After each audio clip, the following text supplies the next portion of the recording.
Referee বাঁশি বাজিয়ে কেবল দৌড় শুরু করলেন। দর্শকরাও প্রস্তুত ম্যাচের দিকে মনোযোগ দিতে।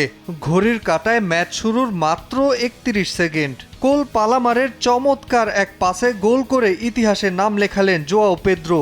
ব্রাজিলিয়ান ফরওয়ার্ডের নাম উঠল ইংলিশ প্রিমিয়ার লিগে কম সময়ে গোল করা খেলোয়াড়দের তালিকায়।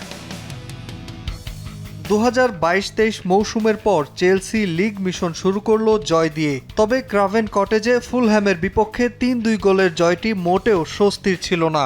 আক্রমণে দারুণ কিছু মুহূর্ত উপহার দিলেও রক্ষণভাগের পুরনো দুর্বলতা ভুগিয়েছে ব্লুজদের। ম্যাচ জয়ের মূল নায়ক ছিলেন কোল পালমার ও জোয়াও পেদ্রো। দুজনেই একটি গোলের পাশাপাশি একটি অ্যাসিস্ট করে দলের জয়ে বড় ভূমিকা রাখেন। তবে এদিনে জ্বলে উঠতে পারেননি আর্জেন্টাইন মিডফিল্ডার এনজো ফার্নান্দেজ। মধ্যবিরতির পর মাঠে নেমেছিলেন তিনি।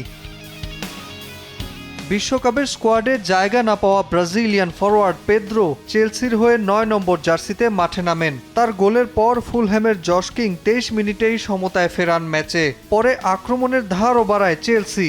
বিরতির আগেই আবার লিড নেয় ব্লুজরা। অ্যাস্টন ভিলা থেকে রেকর্ড ফিতে আসা মর্গান রজার্স ৪১ মিনিটে ম্যাক্সেন্স ল্যাক্রোয়ার ক্রস থেকে চেলসির দ্বিতীয় গোলটি করেন।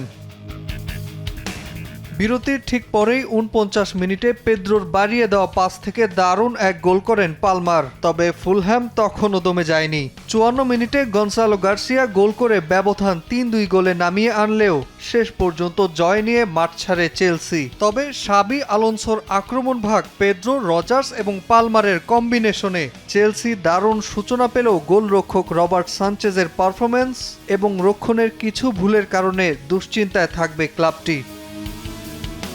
নাজমুল হাসান পুলক, সময় সংবাদ।